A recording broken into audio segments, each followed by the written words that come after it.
A graça e a paz de Cristo. Hoje é o dia 3 do propósito de 21 dias de oração pelo Brasil. E hoje nós vamos falar a respeito do comunismo.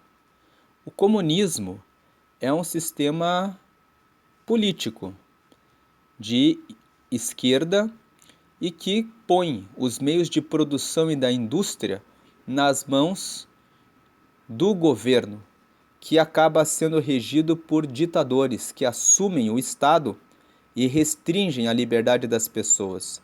Atualmente, os países mais próximos ao Brasil e que seguem à esquerda são a Bolívia, que teve há alguns anos o presidente Evo Morales, que chegou há alguns anos atrás a propor a proibição da publicação e da divulgação da Bíblia no seu país. Na Venezuela, desde até 1999, o país era rico e a aposentadoria das pessoas, segundo dados que consultei na internet, chegava a ser de R$ 925. Atualmente, a aposentadoria das pessoas é de R$ 7, porque as pessoas que trabalham na sociedade para pagarem o sistema previdenciário dos aposentados, diante das restrições das liberdades, foram para outros países. A situação no país é tão caótica que até os mais pobres cruzam as fronteiras para entrar no Brasil e estão espalhados no Brasil em vários lugares. O comunismo entrou na Venezuela com a promessa do Hugo Chávez, a partir de 1999, de pagar uma aposentadoria que cobrisse todos os gastos das pessoas com todas as suas necessidades básicas. E ele cumpriu a promessa nos seus primeiros anos, nos primeiros anos em que ele venceu a eleição.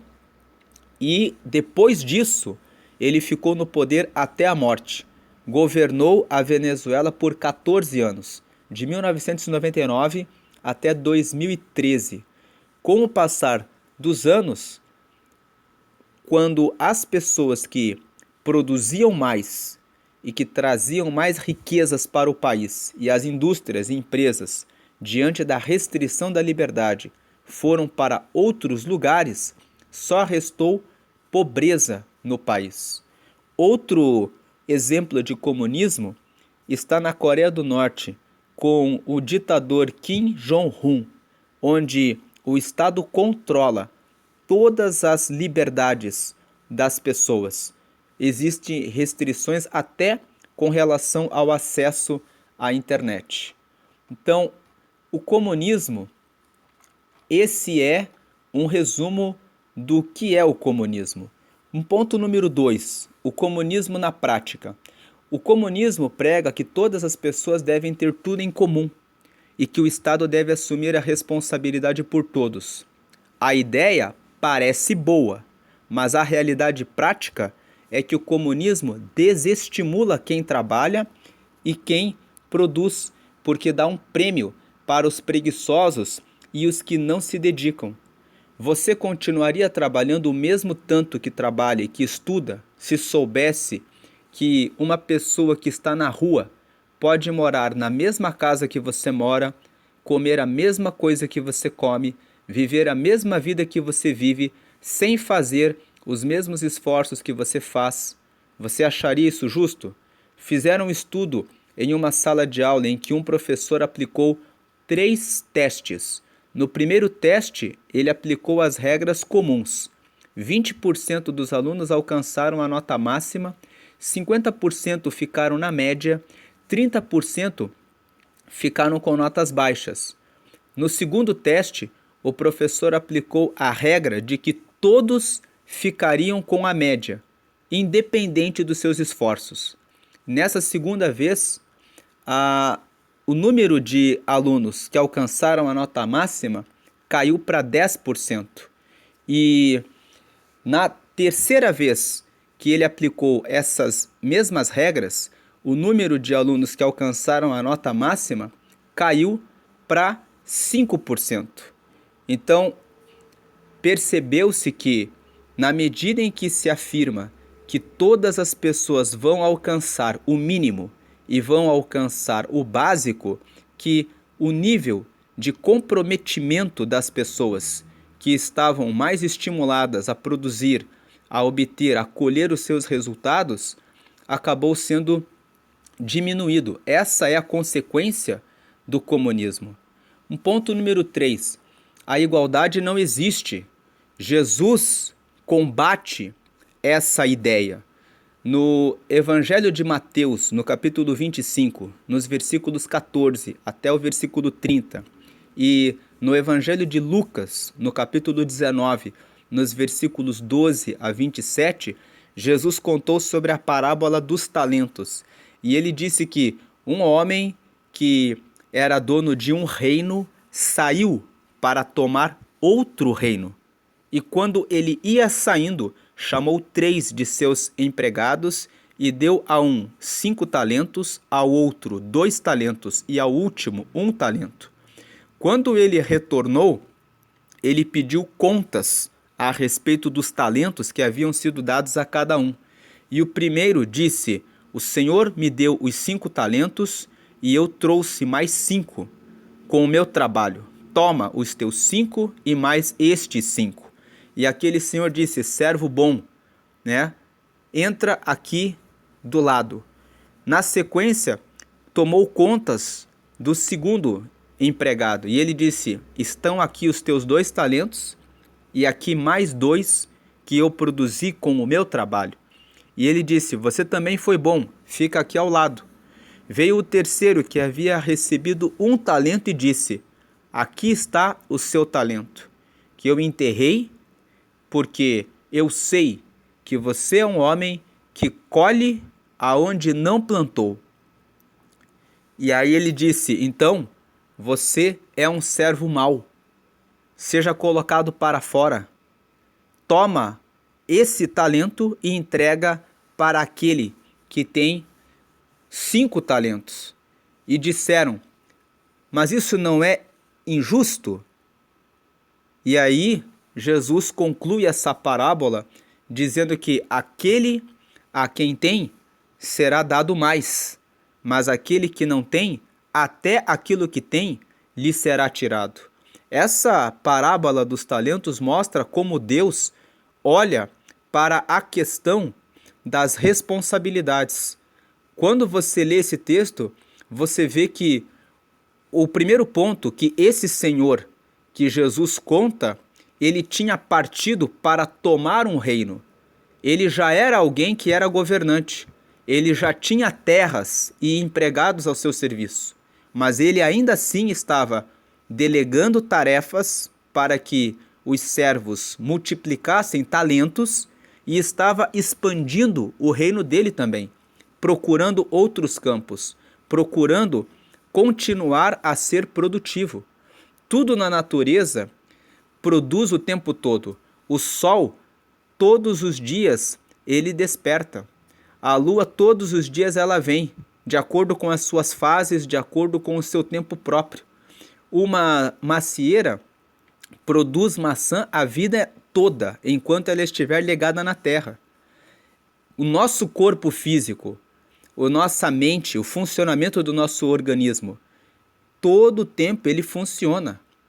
É pecado pensar em parar e ter um tempo de ficar sem fazer nada.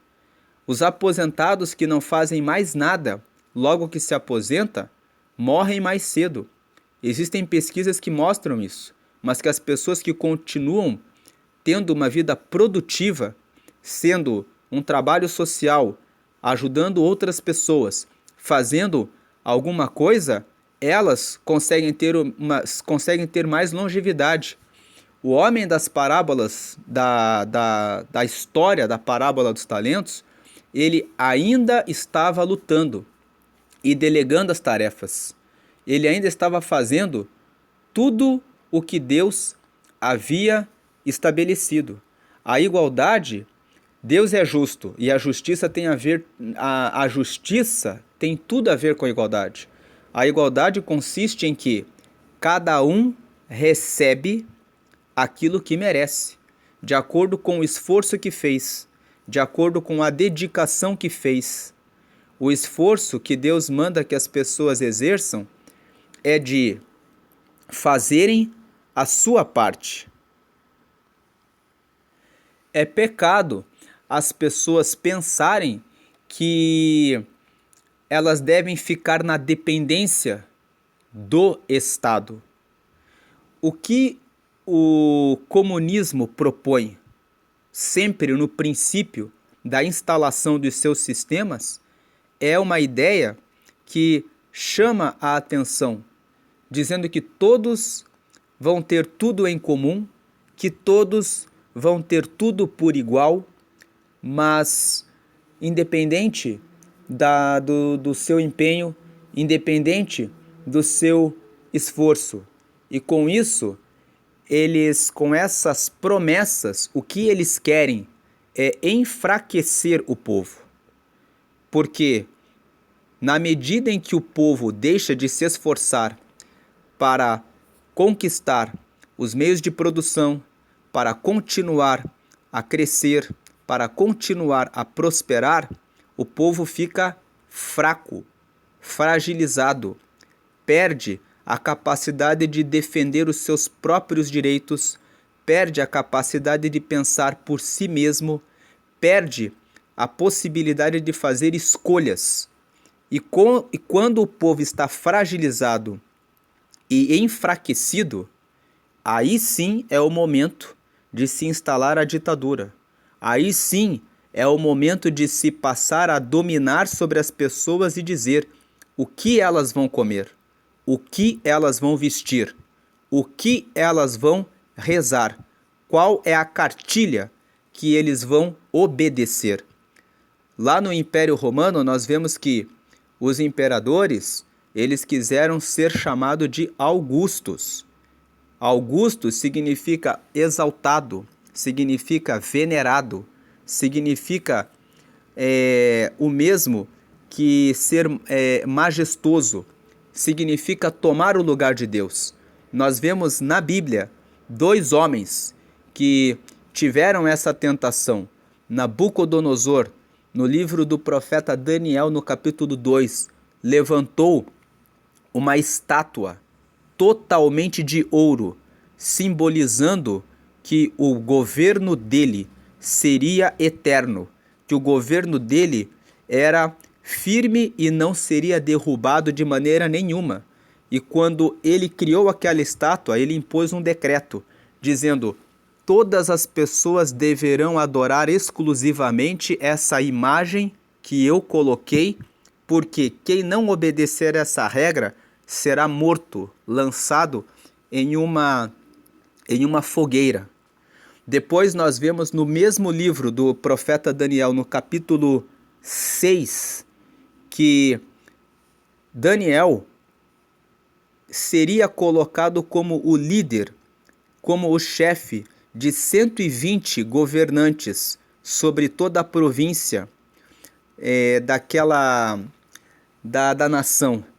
E os inimigos de Daniel chegaram para o rei Dario e disseram para ele o seguinte: ó rei, quem é mais majestoso do que o Senhor? Quem pode ser mais digno do que o Senhor? Cria um edito, uma lei, que estabeleça que qualquer pessoa que adorar a outro Deus que não seja a ti mesmo, seja lançado na cova dos leões. E Dario concordou em editar esse decreto. O texto de Daniel, no capítulo 6, conta que Dario tinha um amor bastante grande por Daniel. Mas no momento em que ele foi tentado pelos inimigos de Daniel a criar uma lei em que todas as pessoas honrassem a ele como Deus, ele não pensou 2 vezes, ele aceitou essa proposta e editou esse decreto, que acabou fazendo com que Daniel fosse lançado na cova dos leões. Depois ele recebeu o livramento da parte de Deus, como o relato da Bíblia apresenta, e Deus fez isso com o propósito de que o nome dele fosse honrado e que o próprio Dario visse o poder dele como Deus Todo-Poderoso. Então, o projeto de Deus sobre as pessoas é que só ele é digno de receber a honra e a glória, porque é ele que criou os céus, e ele que criou a terra, e ele que criou o homem. Agora, o quinto ponto. Qual é o plano de Deus, então, para o homem? No livro de Gênesis, no capítulo 1, no versículo 26, Deus criou o ser humano para dominar, para governar e para multiplicar. Deus te criou para dominar sobre todas as coisas. Deus te criou para governar e Deus te criou para multiplicar os talentos e os dons que você recebeu. Falando primeiro a respeito do domínio. O domínio, ele depende de você. Dominar exige sabedoria, exige dedicação, esforço, acordar mais cedo, dormir mais tarde, ser cuidadoso, atencioso, diligente em tudo que você faz.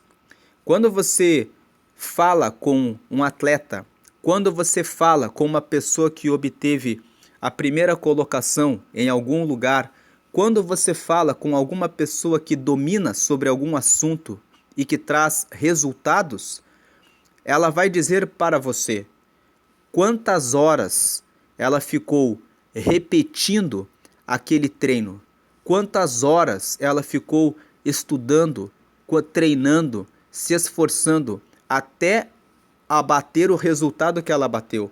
Quantas vezes ela ficou cronometrando o tempo que ela fez para completar uma prova.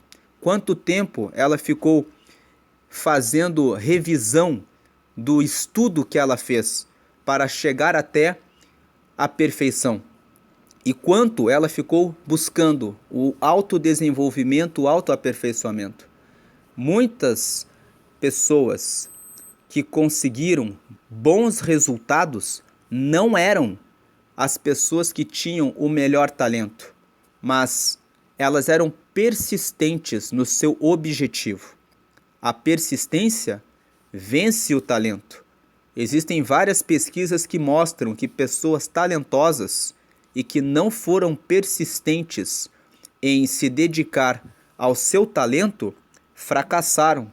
E várias pessoas que não tinham a mesma habilidade e o mesmo talento, que foram persistentes no aperfeiçoamento, chegaram a bons resultados.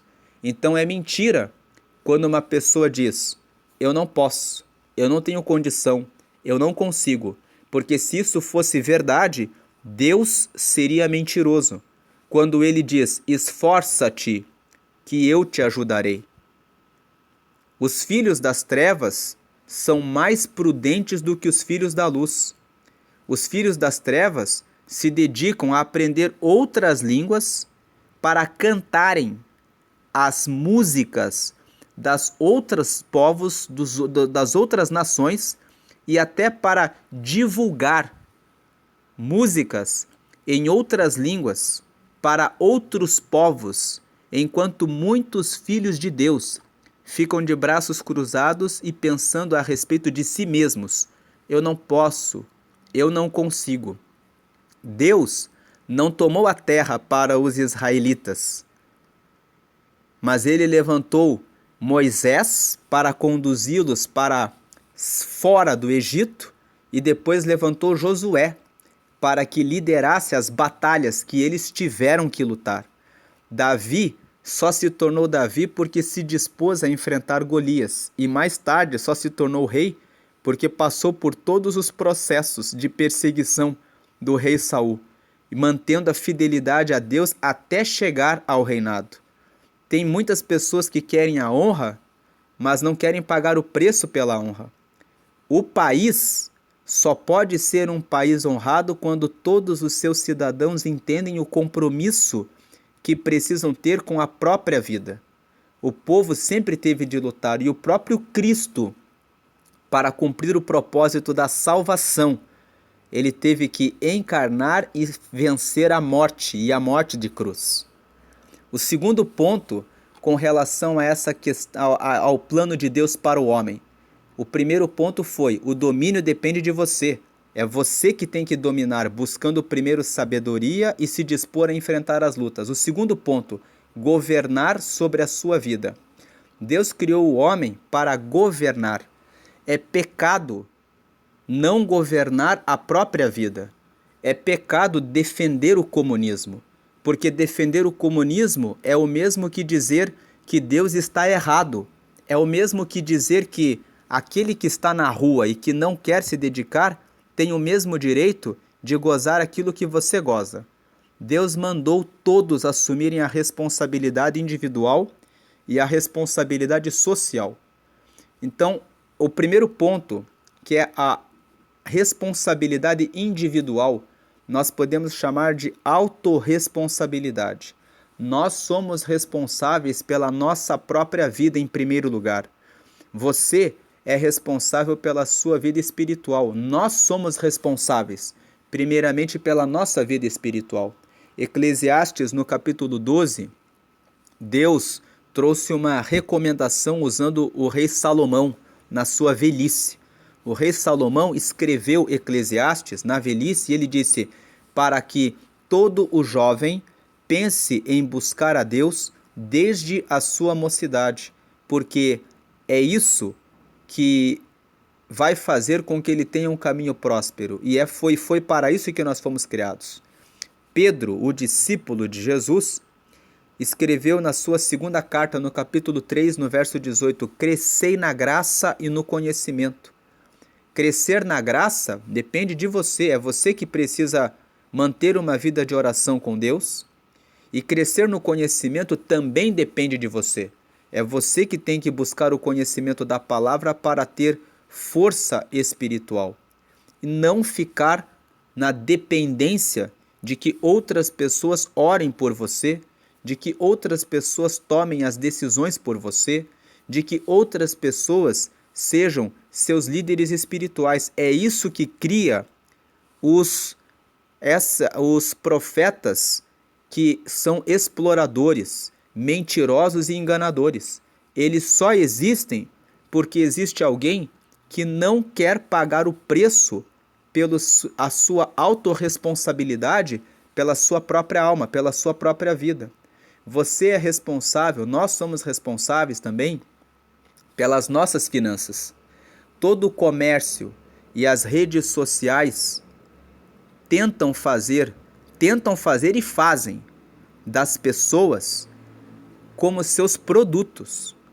Elas ficam divulgando publicidade, incentivando as pessoas a consumirem a rede social, e quanto mais tempo você fica logado, assistindo os outros vídeos, você vai vendo anúncios, e anúncios, e anúncios.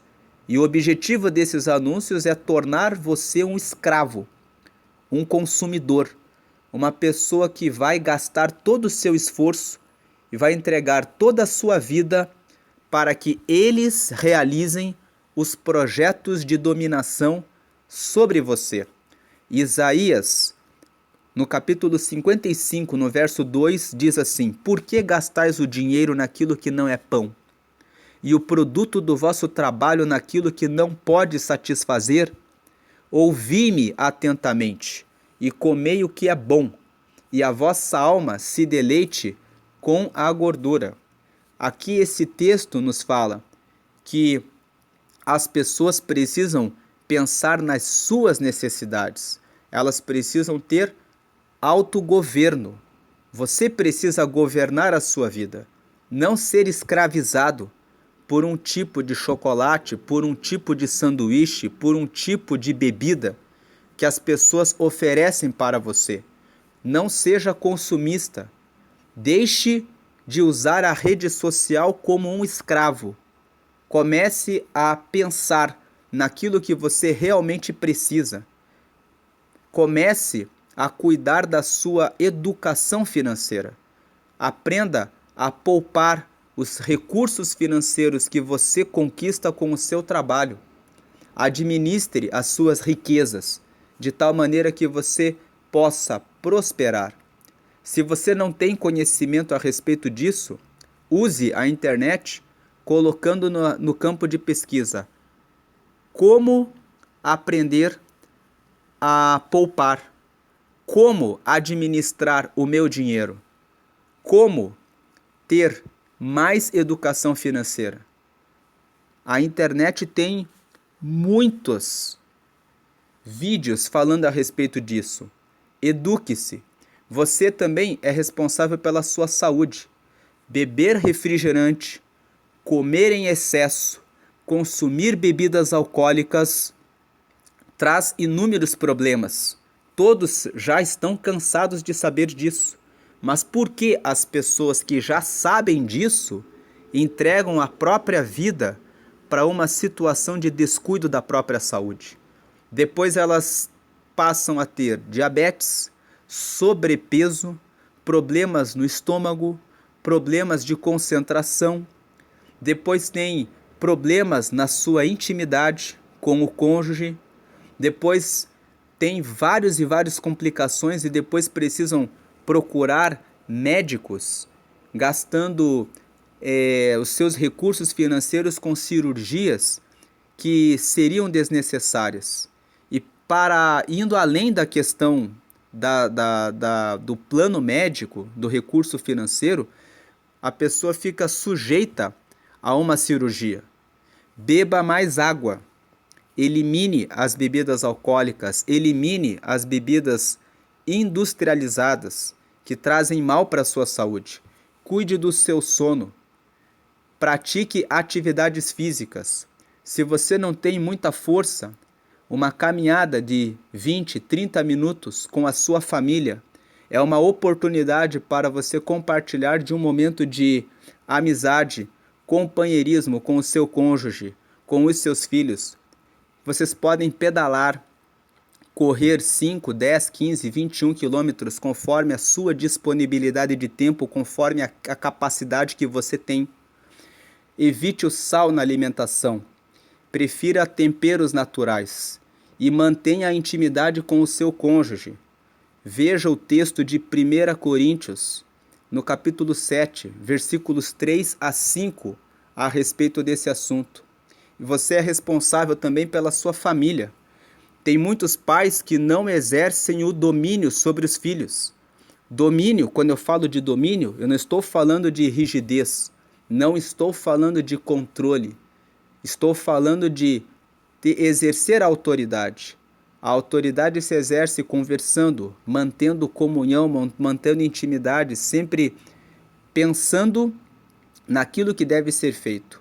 O próprio Deus cumpre esse papel disciplinando os filhos por meio de provas. Você que tem comunhão com Deus, certamente já passou por algum momento de provação que depois que você passou, você olhou e entendeu que Deus permitiu a prova com a finalidade de te trazer maturidade espiritual. Isso acontece, o próprio Deus disciplina. Hebreus capítulo 12, no versículo 5. A Bíblia fala que Deus disciplina aquele a quem ama. E que toda disciplina, enquanto está sendo aplicada, não é momento de prazer, mas depois produz fruto de justiça naqueles que por ela são exercitados. Então, no deserto, o povo de Israel foi educado a comer o maná. E eles tinham uma mentalidade de escravos. Eles ficavam pedindo para que Deus lhes desse carne, ficavam se lamentando, de acordo com o texto de Números, por causa de cebolas e pepinos. Eles diziam: nós agora não temos cebolas e não temos os pepinos quando estávamos lá no Egito. Estamos aqui nesse deserto, comendo apenas esse maná. E o que Deus estava trazendo para o povo era um tempo de liberdade. Era um tempo em que Deus estava ensinando eles a serem donos, senhores da própria vida. E eles não entenderam isso. A mentalidade deles era de escravos. Eles estavam escravizados pelos seus prazeres, escravizados pelos seus sentidos, escravizados por comida, por bebida, escravizados, trabalhavam horas e horas montando as construções do Egito, não eram donos das suas propriedades, não eram donos da sua liberdade, tinham que obedecer e fazer tudo aquilo que o Egito determinava que eles fizessem, mas eles estavam escravos por causa de cebolas e por causa de pepinos, por causa de temperos. Eles não entenderam isso. Qual foi a consequência? Deus determinou que todos eles morreriam no deserto. Não entraram na terra prometida. E o último ponto aqui é multiplicar os talentos.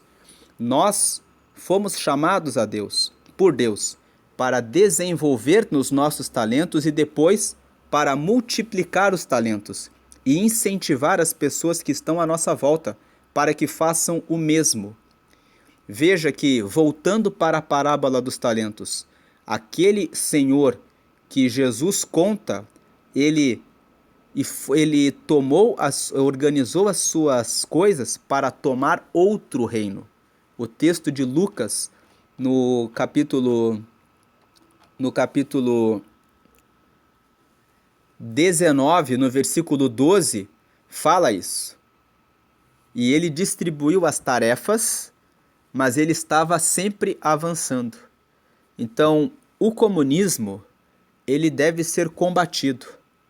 Se você conhece pessoas à sua volta que dizem que os ricos e as pessoas que são prósperas tomam toda a riqueza do país, ou se você tem essa impressão, não acredite nisso.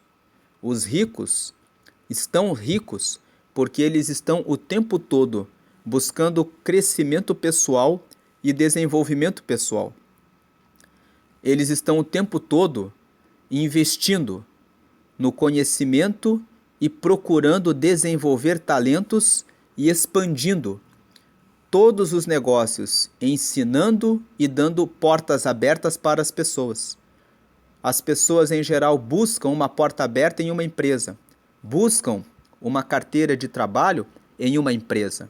Aquele empresário, aquela pessoa que abriu aquele negócio, ela está multiplicando os talentos e abrindo uma porta para você. Se você hoje está em uma CLT, pense no que você pode fazer para crescer no seu nível profissional. Abra a sua mente para buscar novas oportunidades. Pense que a sua expansão, o seu crescimento, ajuda a sua família, ajuda a sua descendência e ajuda a sua nação.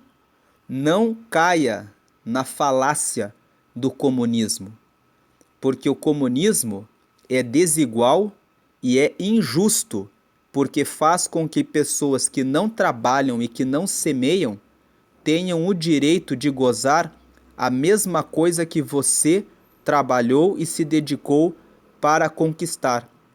Apenas entenda que você crescendo, você vai merecer colher os frutos do seu trabalho. Um último ponto do comunismo. O comunismo combate a palavra de Deus e a liberdade religiosa. Por quê? Porque a liberdade de culto traz o conhecimento da Escritura, traz o conhecimento da parábola dos talentos, traz o conhecimento de que Deus é justo e que a justiça de Deus faz com que cada pessoa colha aquilo que plantou. Mas, acima de tudo, a palavra de Deus mostra que nenhuma pessoa, nenhum ser humano pode tomar o lugar de Deus. E, acima de tudo, nenhum ser humano pode querer dominar e governar sobre o outro. Nós precisamos ter autorresponsabilidade, precisamos ter autogoverno e precisamos multiplicar os nossos talentos, porque foi para isso que fomos chamados. Quando nós nos omitimos e entregamos o nosso governo para outros homens, esses homens tomam o poder que nós entregamos para eles e depois nos escravizam. Como a própria Bíblia diz, maldito o homem que confia no homem. Quando Hugo Chávez começou a trazer uma aposentadoria de R$ 925 para as pessoas, e que permitia que todos eles pagassem todas as contas, eles acharam ótimo e disseram: esse é o nosso Salvador, esse é o nosso líder. Entregaram a liberdade para ele. Quando entregaram a liberdade para ele, com o passar dos anos, aquela oferta que foi dada foi de maneira repentina, tomada do povo. E quando o povo já tinha entregue toda a liberdade, estava fraco, sem poder de criar uma revolta, de criar uma rebelião, de retomar o direito de governarem sobre a própria vida. Não entregue aquilo que Deus entregou nas suas mãos para outras pessoas. Seja dono da sua vida. Cuide da sua vida espiritual. Tenha um relacionamento com Deus. Procure sabedoria de Deus. Cuide da sua saúde física, daquilo que você come, e cuide do seu corpo físico. Cuide também da sua família e cuide também da educação das pessoas que estão à sua volta. Anuncie o reino de Deus e divulgue essa mensagem contra o comunismo, porque o comunismo é uma mentira. Traz uma ideia que encanta, mas que na verdade produz a injustiça e a desigualdade, porque é desigual você se esforçar e fazer a sua parte e entregar para o preguiçoso e para aquele que não quer fazer a sua parte aquilo que você fez. O próprio Deus faz justiça. Se pensarmos na parábola dos talentos, o que Jesus estava dizendo era: aquele que não usou o talento vai ficar sem nada. Tem que pagar o preço pela sua atitude. Vai ficar sem nada até resolver e decidir fazer aquilo que lhe cabe fazer. Deus abençoe a todos. Vamos continuar orando pelo Brasil.